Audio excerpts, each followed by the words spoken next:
I have been using the Xiaomi 15 Ultra for some time now.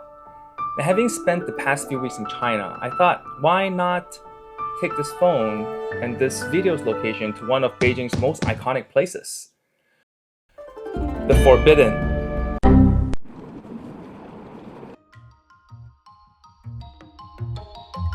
Xiaomi headquarters.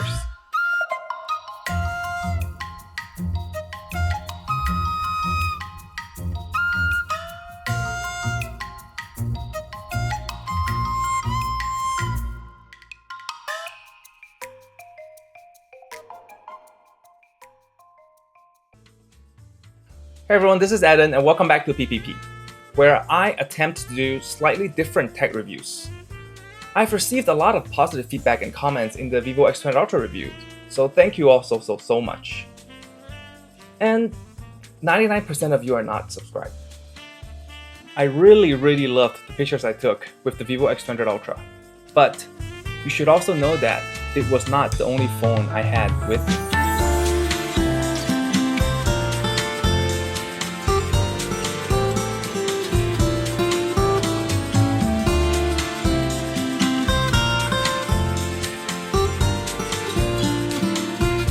And do stick around until the end of this video because I visited another pretty dope place.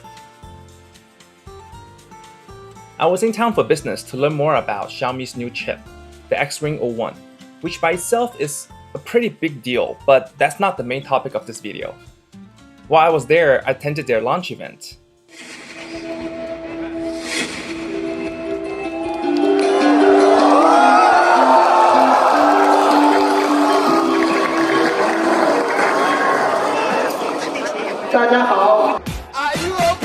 I also visited their campus.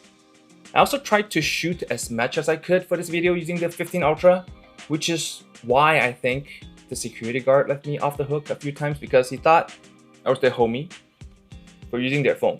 So here's a quick tour. These were filmed using the Xiaomi 15 Ultra's ACES log, which is a video mode that captures maximum details for flexibility in post-editing.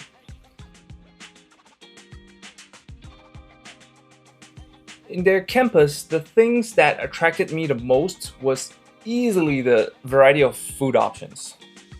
They have a cafeteria full of selections.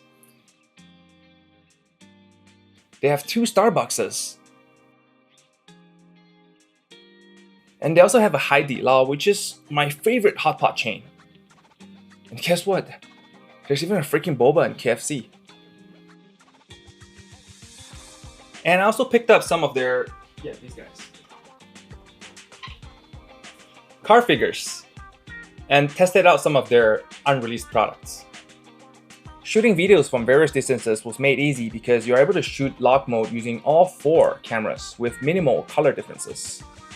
Also, I think Xiaomi is the only one that has Rec 709 filter, which greatly simplifies the editing process and increases color accuracy. The camera kit itself is very well built, with no scratches or damage after 3 months of hardcore usage. And after testing out the Vivo X20 Ultra, the Oppo Find X8 Ultra, and many more, I can now confidently say that the Xiaomi 15 Ultra's main camera, no, just the main camera, is my favorite.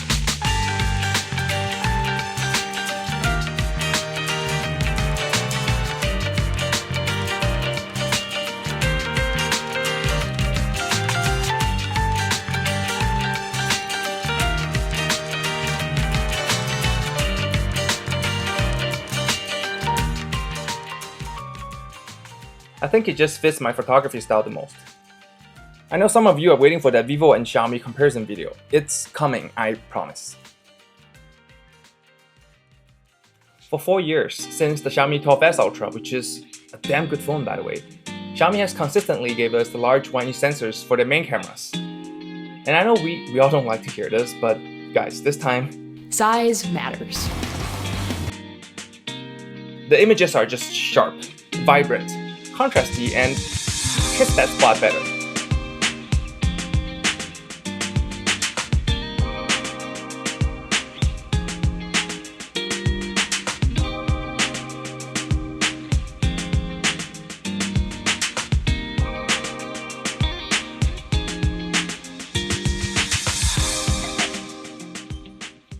I want to talk a little bit about the HyperOS user interface.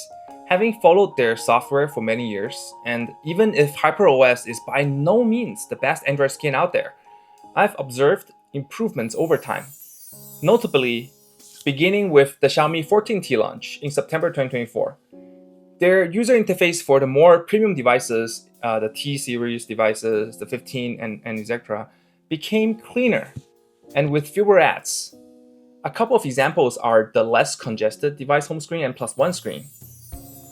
The annoying lock screen ads are no longer turned on by default. And the down and up swipes that used to trigger weird and spammy contents are also off by default. I believe this is the Xiaomi software team moving towards a correct direction to a more premium user experience. And before we move on to some of the downsides, a quick shout out to its very bright, no, this is not a good thing to show, a very bright screen. It has the best outdoor visibility of all my phones. But it is also too bright in the bedroom. Jesus. This is already on the lowest brightness with night mode. It will blind you in the dark. So I tend to take my Pixel or other phones with me into the bed. Next, we cannot avoid battery life. It does last a few days under just normal and less tension usage, but the batteries drain very quickly as usage increases. For example, I often have to charge it twice a day, sometimes even 3 times, when traveling especially, as I use the camera more and also uses the phone as entertainment and navigation at the same time.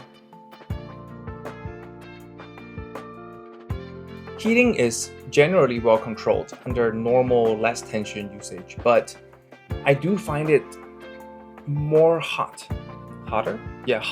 than usual while connected to Bluetooth earphones. So let me know if you guys have had this issue. And lastly, it has a rather mediocre ultra-wide camera setup paired with a mediocre sensor. So if landscape and wide-angle photography is your thing, you should consider the Vivo X100 Ultra, which has an awesome wide-angle experience. I have to admit that after going through a lot of devices, I still have my SIM card in the Xiaomi 15 Ultra. And that's not just personal preference. I know Oppo and Vivo also have great devices, each with their own camera and imaging breakthroughs. But not having a global version to me is a big concern. Now, hear me out. Firstly, I question their seriousness and ability when they do not care to release their best devices outside of China. Whereas in the case of Xiaomi, I'm seeing their consistency and dedication to the global users. And due to my work, I change my primary phone around 2 to 3 times a year. I expect my phones to have what I need out of the box.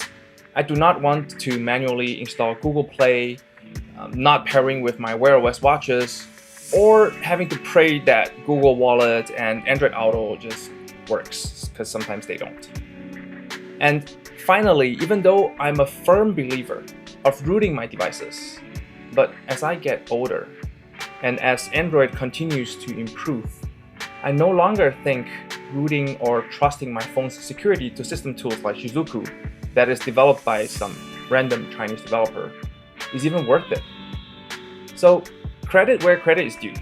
Aside from the occasional heating and power consumption issues, and a pretty mediocre ultra-wide camera, the Xiaomi 15 Ultra is a very solid flagship device, and is the phone that I will recommend if you are looking for a flagship device in 2025.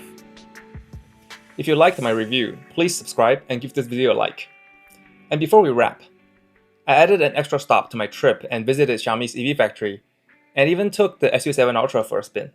Yes, 20 minutes. Yeah, okay. Oh shit! I have limited footage as filming is not allowed in the compound, though my main takeaway from the trip was that Xiaomi is no longer the startup that I knew from 10 years ago. I can still remember clearly when I bought my first Xiaomi device, the Xiaomi 3, back in 2013 to 2014 when I was working in Bangalore.